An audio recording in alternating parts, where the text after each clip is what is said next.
इसका अंदाजा आप इस बात से भी लगाइए कि जहां पर यह हमला हुआ, जिस पुलिस थाने पर यह हमला हुआ, उससे ठीक 50 किलोमीटर की दूरी पर पाकिस्तान लगता है। ये वो इलाका है, तरन तारन ही वो इलाका है जहां पर पिछले कुछ दिनों से ड्रोन की गतिविधियां देखने को मिली थी और उस वक्त भी आशंका जाहिर की गई थी कि हो सकता है कि कुछ एम्युनिशंस, कुछ हथियार पाकिस्तान से यहां पर इस तरफ लाने की कोशिश की गई थी। और उसके बाद यह हमला सामने आना अपने आप में काफी चिंता की बात नजर आती है। इस पर बातचीत करने के लिए हमारे साथ कई मेहमान जुड़े हुए हैं।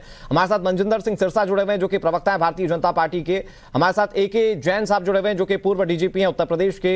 Major general A K. सिन्हा हमारे साथ जुड़े हुए हैं बतौर डिफेंस एक्सपर्ट। हमारे साथ संजीव कौशिक जुड़े हुए हैं बतौर राजनीतिक विश्लेषक। आप सभी का बहुत बहुत स्वागत। मैं शुरुआत सबसे पहले के सिन्हा साहब आपसे करता हूं, क्योंकि मैंने जिस बात का जिक्र किया कि 50 किलोमीटर दूर पाकिस्तान की सीमा है और वहां पर बॉर्डर एरिया में एक इतनी बड़ी साजिश को अंजाम दे देने की कोशिश, आप कैसे देखते हैं सर? क्योंकि यहां पर लोगों के मन में एक सीधा सवाल होगा कि जब पुलिस थाने आतंकियों के निशाने पर हो सकते हैं तो आम लोग क्या होगा उन लोगों का? अनुराग, जय हिंद। जो आप जिसको अंकित कर रहे हैं कि देखिए तरन तारन 50 किलोमीटर दूर, देखिए ये बॉर्डर बहुत सेंसिटिव है। ये इलाका खेमखरन का पट्टी का इलाका पड़ता है, जो इनकी भौगोलिक स्थिति को समझते हैं। ये इलाका वो रिवराइन टेरेन का इलाका है जहां से सतलज रिवर जाती है। और देखिए ये बेल्ट जो है, पूरा बेल्ट यदि आप देख लें, और इसके ऊपर ये नहीं कि आप स्टैंड ऑन मोड पे मत देखें इस कार्रवाई को। ये कार्रवाई जो हुई है आरपीजी होती क्या है? ये देखिए ये रॉकेट प्रोपेल्ड ग्रेनेड है। ये ऐसा नहीं कि shoulder fire and forget missiles हैं। इसके अंदर लॉन्चर है, लॉन्च होती है। और इंडिया के इंडियन आर्म फोर्सेस या सिक्योरिटी फोर्सेस के ये ऑब्सोलीट आइटम।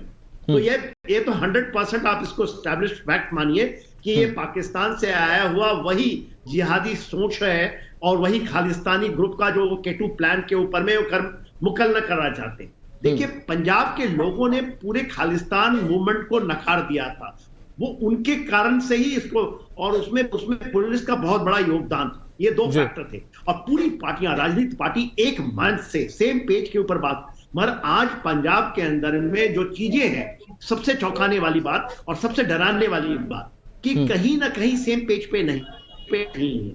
आप राजनीति से जब इस चीज को जोड़ते हैं तो दुश्मन इसका फायदा उठाता है। भैया आपने कहा ना कि ये आया पाकिस्तान से, आईएसआई से समर्थित ये चीजें, K2 प्लान जब ये चलाता है उन चीजों को करता है। और देखिए पैटर्न ऑफ टारगेट और उसके मॉडल्स ऑपरेंडी सेम है। चाहे वो मोहाली में हुआ था जो स्टेट इंटेलिजेंस हेडक्वार्टर्स के ऊपर में, और एक पठानकोट हमारे आर्मी कैंप के ऊपर में भी एक स्टैंड ऑफ अटैक आए थे इसी आदमी की, और ये तीसरा अटैक है।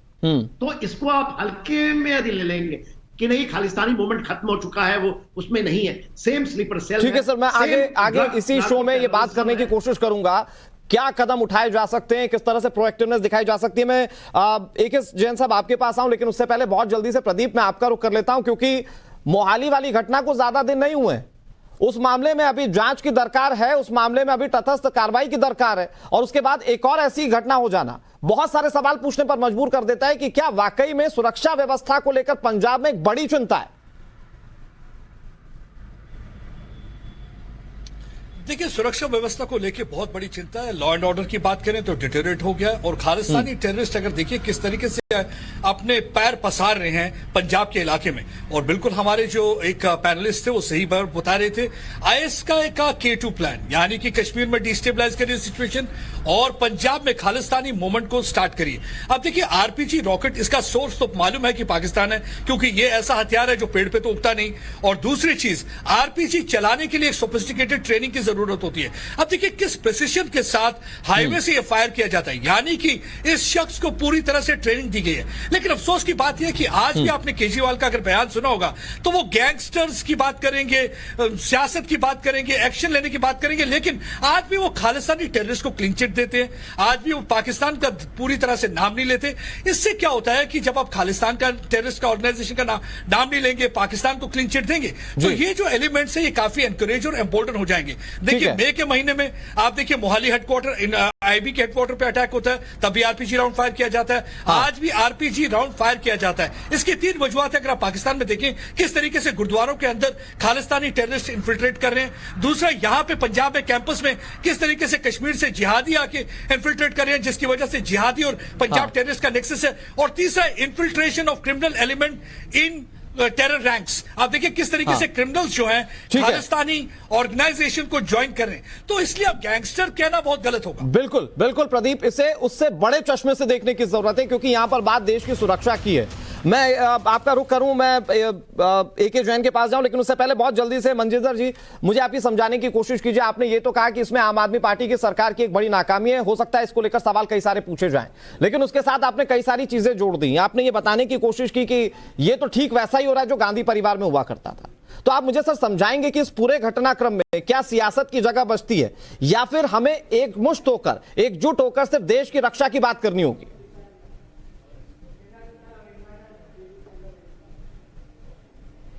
नहीं, करनी होगी, पर कर तो नहीं रहे ना। आम आदमी पार्टी जो सॉफ्ट है उन लोगों के ऊपर जो तंग फैला रहे हैं। आम आदमी पार्टी ने उन लोगों की सपोर्ट ली चुनाव में जो देश को डिस्टेबलाइज करना चाहते हैं। आम आदमी पार्टी ने लोगों से फंड्स लिए जो पंजाब के अंदर हालात बिगाड़ना चाहते हैं। और आम आदमी पार्टी क्यों ये सब कुछ कर रही है, ये तो सवाल आम आदमी पार्टी से पूछे जाने चाहिए। आप बताइए, पंजाब पुलिस की कैपेबिलिटी ऊपर किसी को डाउट नहीं हो सकता, कम से कम मुझे तो नहीं है। बिल्कुल सर। पंजाब पुलिस अगर अपने फुल फोर्स से काम करे और उनको फुल हैंड दिया जाए तो आप कल्पना कर सकते हैं कि ऐसा कुछ हो सकता है? मैं दावे से कहता हूं कुछ जरूरत नहीं कर सकता ऐसा करने की। ये सब कुछ ऐसा शुरू कब हुआ है? ये शुरू तब होता है जब आम आदमी पार्टी सत्ता में आती है। इसकी शुरुआत कैसे होती है? पहले गैंगस्टर्स जो हैं वो खुलकर सामने आते हैं, फिर उन गैंगस्टर्स के आतंकियों के साथ नेक्सस बनते हैं। आईएसआई ने उन गैंगस्टर्स को फंडिंग करनी शुरू की और उनके माध्यम से जो अटैक कराने शुरू किए। एक बात आपको हमेशा याद रखनी होगी, गैंगस्टर क्या है? जिनके गैंग्स हैं आपस में एक दूसरे को लड़ते हैं, गोलियां मारते हैं, पैसे इकट्ठे करते हैं, रंगदारी करते हैं। उनका मकसद कोई आरपीजी चलाना, किसी पुलिस हेडक्वार्टर पे हमला करना किसी गैंगस्टर का ना कभी था, ना होगा, ना हो सकता है। ये किसका मकसद होता है? ये आतंकियों का मकसद होता है जो देश को तोड़ना चाहते हैं। वो एक संदेश देना चाहते हैं कि देखिए हमारी कैपेसिटी, ये कैपेबिलिटी ये है, हमारा साथ दीजिए। ये वो लोग करते हैं और ये पाकिस्तान से फंडेड और पाकिस्तान से गाइडेड है। आम आदमी पार्टी चुप क्यों? आप सिंपल समझ लीजिए। मैं आज पंजाब में सरकार आम आदमी पार्टी की है, भगवंत मान आज मुख्यमंत्री हैं और अरविंद केजरीवाल सुपर मुख्यमंत्री हैं जो रिमोट कंट्रोल से पंजाब की सरकार चला रहे हैं। आज आपको उनको लगता नहीं, आपको ये बयन देना चाहिए था कि हम आतंकवाद को किसी सिरे में सिर नहीं उठाने देंगे, कुचल देंगे जो आतंकवाद का ये सवाल खड़ा होता है। एग्जैक्टली यही सवाल बातें करते हैं। हमारे सहयोगी प्रदीप दत्ता ने भी उठाया कि आज इस मामले में गैंगस्टर वाला एंगल क्यों। मैं संजीव कौशिक जी मैं आपसे समझने की कोशिश करता हूं, अगर आम आदमी पार्टी इस पर यह कहे कि गैंगवार हो सकता है, गैंगस्टर्स हो सकते हैं और वो आरपीजी से इक्विप्ड होकर पुलिस स्टेशन पर हमला कर सकते हैं सर, तो भी नाकामी आप ही की सरकार की। और फिर इस मामले में तो खुद वहां पर जो जांच अधिकारी पहुंचे वो खुद मानकर चल रहे हैं कि ये सीमा के उस पार से प्रायोजित है। ये आंख मूंदने जैसा नहीं लगता सर आपको कि हम इस पूरे मामले में गैंगस्टर्स को जिम्मेदार या दोषी मान ले? लेकिन राग दोनों बातें नहीं चलेगी। सिरसा साहब कह रहे हैं कि इस पर राजनीति नहीं होनी चाहिए, मजबूती के साथ इसका फंड कुचल देना चाहिए।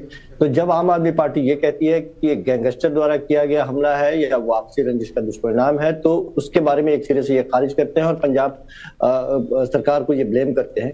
एक तरफ ये भी कहते हैं कि पंजाब पुलिस बड़ी मजबूत है। तो साहब पठानकोट किसके समय हुआ था? आप ही थे ना उस समय सरकार में। पठानकोट किसके समय हुआ था? सिरसा जी मेरी बात तो सुन लीजिए, पठानकोट किसके समय हुआ था? आप ही थे ना उस समय सरकार में, अकाली दल के साथ आप ही। फिर वो कैसे? हमने माना था आप तो वो लोग हैं जो आईएसआई को बुलाकर अच्छा इसके बारे में बात नहीं करेंगे आप इसके बारे में बात ही नहीं करेंगे। मैं तो यही कह रहा हूं कि यदि आपको आतंकवाद से लड़ना है तो मजबूती के साथ हाथ में हाथ मिलाकर राजनीति नहीं कीजिए, राजनीति नहीं कीजिए। अच्छा संजीव जी, मैं कह रहा हूं मनजिंदर सिंह सिरसा की बात का जवाब मत दीजिए, मुझे एक बात का जवाब दीजिए। आप ये अगर गैंगवार से भी इसे जोड़कर देखते हैं तो आपके रूलिंग स्टेट में क्या गैंगवार इतना ज्यादा ताकतवर हो सकता है कि वो आरपीजी से एक थाने पर हमला कर दे? मैंने कहा कि दोनों बात एक साथ नहीं चलेगी। यदि ये सर दोनों बात तो आप कर रहे हैं ना सर, वो तो सवाल उठा रहे हैं ना, यदि ये वो तो सवाल उठा रहे हैं सर, दोनों तरह की बात संजीव जी आप कर रहे हैं। अनुराग, यदि अगर आतंकवाद के मुद्दे पर बात करनी है तो आतंकवाद पर ही बात करनी होगी सर। ये जब राजनीति के डायमेंशंस बढ़ जाते हैं तो जनता कंफ्यूज होती है कि देश के राजनेता वाकई में चाहते क्या है। अनुराग, यदि ये गैंगवार का नतीजा नहीं है तो फिर बीएसएफ को जिस तरह से ताकतें दी गई, जिस तरह से बॉर्डर सिक्योरिटी की बात होती है, तो निश्चित तौर पे इसके लिए केंद्र सरकार को भी सजग रहने की जरूरत है। केंद्र सरकार हर स्तर पर बात करने की जरूरत है ना सर। तो दोनों, मैं कह रहा हूँ हर स्तर पर बात करने की जरूरत है। लेकिन अगर आप गैंगवार कह देंगे सर, आप अगर गैंगवार कह देंगे सिरसा जी, अगर संजीव जी अगर आप गैंगवार कर देंगे जो देश की सुरक्षा से जुड़ा हुआ मसला है उसको आप छोटा कर देंगे सर। सिरसा जी बिल्कुल प्लीज आप जवाब दीजिए। छोटा देखिए, ये एक जिम्मेवारी है, निश्चित तौर पे पंजाब सरकार की जिम्मेवारी है कि इन चीजों पे अंकुश लगाए। ठीक है, सुनिए संजीव जी, सुन लीजिए। विपक्षी को हमला करने का मौका मिलता है। मैं सिर्फ ये कहते हैं तो ऐसी बातें करते हैं जी। ये सीधी तरीके से संजीव जी सीधी तरीके से नहीं कह रहे कि आतंकी हैं, हम इनके सिर कुचल देंगे, एग्जैक्टली आतंकी को खड़ा नहीं होने देंगे। ये इसको कहते हैं सॉफ्ट एंड टेररिज्म। आप क्या चाहते हैं? यही कारण है कि पंजाब सरकार ने नहीं कहा कि आतंकियों के फंड कुचल दिए जाएंगे। अभी संजीव जी ऐसा नहीं करेंगे। संजीव जी आप सुनिए, संजीव जी सुनिए, आप सुनिए ना, आप सुनने का माजरा रखिए। आपने पंजाब को तबाह कर दिया, सुनिए भी, कम से कम टीवी पे तो बोलने दीजिए, सड़क पे तो आप भूल रहे हैं। मैं इसीलिए बार-बार कह रहा हूं कि आप तो भूल रहे हैं अपने समय के कार्यकाल को, आप भूल ही रहे हैं। जब आप सत्ता में थे तो क्या-क्या किस तरह के कारनामे हुआ करते थे, उसको तो आप भूल रहे हैं, उसके बारे में चर्चा भी नहीं करना चाहते हैं। पंजाब के पठानकोट को भी याद कर लीजिए ना, आप ही लोग थे ना। अरे 2016 में कौन था वहां पे? आम आदमी पार्टी थी क्या? मनजिंदर जी आप बहुत जिम्मेदार प्रवक्ता है सर। मुझे एक बहुत छोटी सी बात का जवाब दीजिए। उन्होंने कहा कि आपने तो बीएसएफ को पावरफुल भी कर दिया। वो दरअसल ये बताना चाहते हैं कि जिम्मेदारी तो केंद्र सरकार को भी लेनी पड़ेगी ना सर, अगर बॉर्डर स्टेट का मामला है तो क्या उस दिशा में कदम उठेंगे अब सिरसा जी? तो भाई हम तो ये स्टेट, हाँ बिल्कुल उठे। पहली बात ये समझिए, इंटेलिजेंस आउटपुट इनके पास थी, स्टेट का मुद्दा था, स्टेट को हैंडल करना। अब स्टेट नहीं हैंडल कर पाई ना, हम तो करेंगे। हमने पहले भी आरपीजी दिल्ली से जाके, दिल्ली पुलिस ने आरपीजी वाले पकड़े, पहले भी मोहल्ली वाले। आप ये चाहते हैं कि इस पर पंजाब सरकार सरेंडर कर दे? जानबूझकर नहीं पकड़ रहे, दिल्ली ने जाके पकड़ लिए। आप चाह रहे सर कि पंजाब सरकार इस पर सरेंडर करे कि हमसे नहीं हो पा रहा? अब केंद्र सरकार कम से कम आतंकी तो कहें। हाँ अनुराग, ये हम करेंगे, हम सेंटर का इंतजार नहीं कर रहे, हम अपना काम पैरेलल कर रहे हैं, हम नहीं इनका इंतजार कर रहे। पर हम कह रहे हैं आतंकियों को आतंकी कहो, ये गैंगस्टर्स का वर्ड यूज करके पंजाब का नुकसान मत करो। ठीक है, मैं बहुत एक लाइन में संजीव जी, मैं एक लाइन में कार्रवाई करेंगे, कड़ी कार्रवाई करेंगे, किसी सूरत में नहीं बख्शे जाएंगे। आप राजनीतिक विश्लेषक है सर, लेकिन ये सब जानते हैं कि आप आम आदमी पार्टी को सपोर्ट करते हैं। आप मुझे उनके बिहाफ पर ये एक लाइन में बताइए, आप मानेंगे सर कि ये आतंकवादी हमला है? क्योंकि आप पर आरोप लगते हैं कि आप लोगों ने खालिस्तान के समर्थन से सत्ता हासिल करने की कोशिश की थी, ये आरोप आप पर लगते रहे? ये कौन आरोप लगाता है? भारतीय जनता पार्टी के लोग। भारतीय जनता पार्टी के लोग आरोप लगा करके वो किसी को सर्टिफिकेट देने का काम करेंगे। भारतीय जनता पार्टी मैंने तो बोला एक लाइन में कहिए कि आतंकवादी घटना है, आप मानेंगे? अनुराग, इस परिस्थिति में भारतीय जनता पार्टी को तटस्थ होकर पंजाब सरकार से कहना चाहिए, हम आपके साथ मजबूती के साथ खड़े हैं। हाँ। जो हमारे क्षेत्र में आते हैं वो हम आपको संजीव जी, सवाल मैं क्यों बार-बार आपसे पूछ रहा हूं, आप समझिए तो सही। भारतीय जनता संजीव जी, मैं आपसे सवाल क्यों पूछ रहा हूं, आप कहिए तो सही कि आतंकी घटना है। वहां पर जो शुरुआती जांच पता चली है, जो आरपीजी इस्तेमाल किया गया है, वो देश में बैठे हुए गैंगस्टर इस्तेमाल नहीं कर सकते। अनुराग, इतने के बावजूद भी आप ये शक शुबा मन में रख सकते हैं क्या कि आतंकी घटना नहीं है? सर मान लिया आपकी सरकार की किरकिरी होगी, लेकिन आप मानिए तो सही, अगर आप बीमारी नहीं पकड़ेंगे तो उसका इलाज नहीं कर पाएंगे। आप मानिए तो सही। अनुराग, पंजाब सरकार को केवल कोसने से काम नहीं चलेगा। सर कौन कोस रहा है? हम तो यहाँ देश की सुरक्षा की बात कर रहे हैं सर, इससे पहले इस तरह की घटना हो चुकी है। साहब कहां बैठे हुए? जहां बैठे हुए कम से कम मजबूती के साथ एक हाथ तो बढ़ाएं और बोले कि नहीं हम मदद करते हैं, कुछ कमियां आप में, कुछ कमियां हम में यदि है तो दोनों को मजबूत करते हैं और इस तरह से दोबारा इस तरह की घटना नहीं होगी। सिन्हा जी के पास जाऊं, सिरसा जी बहुत जल्दी से जवाब दे दीजिए। मानो तो सही, किसकी मदद करें? सिरसा जी प्लीज जवाब दीजिए। मान ही रहे तुम्हारी कमी, किसकी मदद करें? किसकी मदद करें? तुम तो मान ही नहीं रहे। तुम अरे ये मान कहां रहे हैं? ये तो जब इनको कहा आतंकी मतलब इसमें केंद्र की कोई भूमिका नहीं है। इस तरह की घटनाओं में केंद्र की कोई भूमिका नहीं है। इस तरह को इनको दिवाई दे, इनको तंदुरुस्त करना चाहते हैं, केंद्र की कोई भूमिका नहीं है। केंद्र का कोई रोल नहीं है। आप ये कहना चाहते हैं, देश की जनता को ये समझाना चाहते हैं कि बॉर्डर सिक्योरिटी फोर्स के उनसे कोई भूमिका नहीं है वहां पे। इन सिवाई इलाकों में केंद्र की कोई भूमिका नहीं है, ये मैसेज देना चाहते हैं। जनता जनता जनता जनता कर जाते हैं। आप अरे केंद्र में हैं, आतंकियों की बात मजबूती के करो। साथ। सर देश की जनता देखिए, तो ये इधर-उधर की चाहती है कि बातें वो कर रहे हैं। सुरक्षित रहे, क्योंकि और जब इन्होंने बात पैसे लेके आतंकवाद उनसे- की हो तो आतंकवाद पर हो, इन्होंने गैंगस्टर्स पैसे पर ना लेके जाए। उनसे- मतलब मैं केंद्र सरकार की आप दोनों कोई के पास आ भूमिका रहा नहीं हूं, है। मैं आप केंद्र दोनों के सरकार पास की आ रहा कोई हूं, भूमिका मुझे नहीं है। थोड़ा सा वक्त देखिए दीजिए। क्या मेरे को बड़ी हैरानगी हो रही है, ऐसे लोग ऐसी बातें करते टीवी चैनल पर आकर। सर कितनी बार कमाल पूछा की बात है, जाएगा? आपको हैरानी हो रही है, हमें तो अच्छा, हैरानी ठीक हो है, रही है कि कर आप सकते हैं आप। मौका- मुझे लगता है सिरसा जी, सिरसा जी एक मिनट, संजीव जी और सिरसा जी प्लीज मेरी एक बात सुन इतनी लीजिए। गंदी राजनीति कर रहे मुझे हैं, इतनी लगता गंदी है राजनीति कर रहे हैं कि आप लोग। संजीव जी को अभी तक इस मामले की गंभीरता का अंदाजा नहीं कर रहे हैं ये है। लोग। मुझे लगता है कि संजीव जी को इस मामले की गंभीरता का अंदाजा नहीं है। मैं के सिन्हा साहब, हमने भुगतान में तो पता मैं है। इस पर आपसे बहुत कैसे सीधा लगता सा है कि सवाल एक गंभीरता समझने की का कोशिश करता हूं। 1990 के दशक सर, में, हम- 80 के दशक सर- में हमने भुगता, हमें पता है क्या खतरनाक अरे काम हो 90 रहा की है। दशक में मत जाइए, 2016 की बात ठीक है 90 सर, की दशक में जाने मुझे की एक जरूरत सवाल नहीं है, के सिन्हा 2016 याद सर से ले करने लेने की क्या दीजिए। कर रहे बस थे? देखिए एक मिनट मेरी बात सुन लीजिए। मैं एक सवाल ले लूं, डिफेंस एक्सपर्ट हमारे साथ बैठे हुए हैं, मैं उसके बाद फिर आप दोनों के पास आऊंगा। के सिन्हा सर, मेरे मन में जो बात कौंध रही है, इसको राजनीति से अलग, 9 मई को यह हमला होता है, तब भी हमला होता है एक ऐसी जगह पर जो खाली होता है, लेकिन पुलिस स्टेशन होता है या पुलिस हेडक्वार्टर होता है। आज फिर जो हमला होता है वो पुलिस थाने पर होता है। वहां पर लोगों को दरअसल टारगेट करना मोटिव नहीं है, ऐसा लगता है मोटिव है कोई मैसेज देना, यह बताने की कोशिश करना कि देखिए साहब आपके सुरक्षा में कितने लूपहोल्स हैं, हम आपके इंपॉर्टेंट जगहों पर भी हमला कर सकते हैं, और शायद इसकी गंभीरता समझनी होगी। अनुराग बहुत सही ने जो आपका आकलन आपने किया है और जो सवाल उठाए हैं, एब्सोल्युटली। देखिए हम जब कहते हैं जो टारगेट को जब चुनता है एक आतंकवादी देश, एक जब एनिमी कंट्री, तो वो बहुत बारीकी से चुनता है। और आपने जो बताया स्टेट इंटेलिजेंस हेडक्वार्टर माहौली के ऊपर में आप 6 महीना पहले करते हैं अटैक, 6 महीना बाद आप साझा केंद्र जो कहते हैं पुलिस स्टेशन तरन तारण के ऊपर अटैक करते हैं। Pattern and models operandi same, absolutely same. और देखिए जो आप बात बताते हैं, आपने एक सवाल किया था कि इसको जिम्मेवारी इस पैनल में बैठे मैं, आप और सबको लेनी पड़ेगी। मगर एक देखिए आप बार बार बोल रहे हैं संजीव साहब, वो ये मानने के लिए तैयार नहीं है कि ये आतंकवादी हमला, वो हम लोग इसको गैंगस्टर नैरेटिव जो है, और इसका फायदा कौन उठाएगा, वो फायदा पाकिस्तान क्या है। गैंगस्टर का मतलब है हमारे देश के अंदर से ही लोग अपने को मारने के लिए और इस तरह की कार्रवाई कर रहे हैं, जबकि उसका आका वहां बैठा हुआ है और हम कितनी बड़ी खिलवाड़ कर रहे हैं। संजीव साहब अभी तक नहीं बोले, 20 मिनट का समय बीत गया, आप लगातार देखिए प्रदीप जी हैं, सिरसा साहब है, मैं हूं, आप हैं, सेम पेज पे बात करते हैं। और यही इसी को कहते हैं डिवाइड।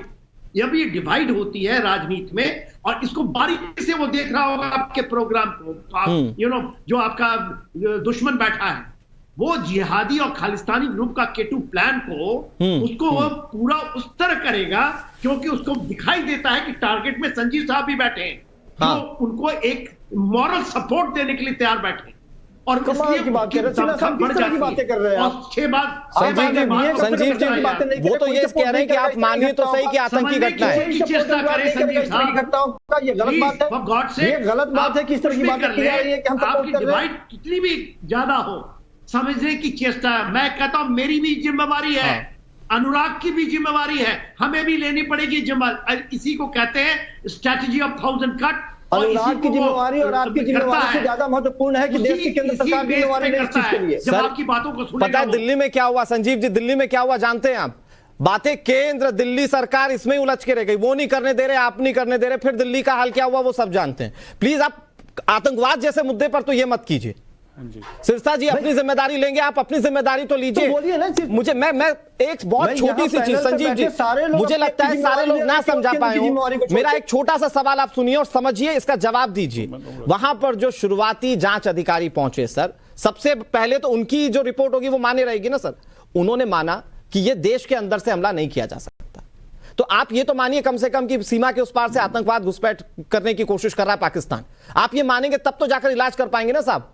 और कहा कि राज्य सरकार की जिम्मेदारी बनती है साहब, कैसे आप मना करेंगे कि सिर्फ केंद्र सरकार देखेगा? केंद्र सरकार जिम्मेदार है, वो अपनी जिम्मेदारी तय करेगा, आप लोग तो पहले मानिए।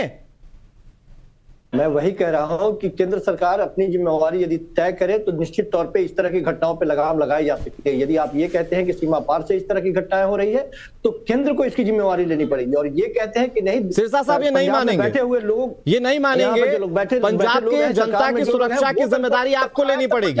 पंजाब को जिम्मेवारी लेनी पड़ेगी। दोनों बातें आप बार-बार ये समझ क्यों नहीं रहे आप? ये किस बात में क्यों रहे? ये बैठ करके यहाँ कभी पंजाब, तो ही हमने आपको आगे भी कहा था कि जब तक ये लोग बैठे हैं ना बीच में, ये देश के वो लोग हैं जो देश को तोड़ने वाले लोगों का साथ दे रहे हैं, उनसे पैसा ले रहे हैं, उनसे सपोर्ट ले रहे हैं और उनको अपना साथ दे रहे हैं। इनकी बेईमानी आपकी इस टीवी चैनल आप सोचिए, अभी तो ये उनके प्रवक्ता नहीं है, उनके सपोर्टर हैं। हमने देखा है कि आतंकवाद के प्रति आपका रवैया क्या है, इतनी बात को बोल पाए। अब आप कल्पना करिए कि आज इनका क्यों आम आदमी पार्टी का कोई भी टीवी पे आके प्रेजेंटर नहीं आ रहा, क्यों उनका प्रवक्ता नहीं आ रहा? क्योंकि उनको पता है कि वो आतंकवाद के खिलाफ स्टैंड नहीं लेना। देश की जनता ये बात जानती है कि किस साहब जो बात कह रहे हैं भारतीय जनता पार्टी के प्रतिनिधि होने के नाते, भारतीय जनता पार्टी आतंकवाद पे किस तरह का रवैया रखती है लोग जानते हैं। लोगों ने देखा है कि कांधार को किसने पहुंचाया, देखिए इनको रेड कारपेट पठानकोट किसने बिछाया, लोगों ने। अच्छा ठीक है सिरसा जी, वक्त इतनी इजाजत दे रहा है, संजीव जी वक्त इतनी इजाजत दे रहा है, लेकिन ये चर्चा बड़ी है सर, ये मुद्दा बड़ा है क्योंकि यहां पर बात देश की जनता की सिक्योरिटी को लेकर है। यहां पर राजनीति अपने पहलू हो सकते हैं, सबकी अपनी प्रतिबद्धता हो सकती है, जरूरी ये हो जाता है कि देश की जनता को सुरक्षा को लेकर कम से कम आप ये कहिए तो सही कि हाँ हम सब मिलकर एक साथ हैं और सुरक्षा के लिए आपके लिए खड़े हैं। बहुत शुक्रिया आप सभी का हमारे साथ जुड़ने के लिए और चर्चा में शामिल होने के लिए। वक्त एक छोटे से ब्रेक का है।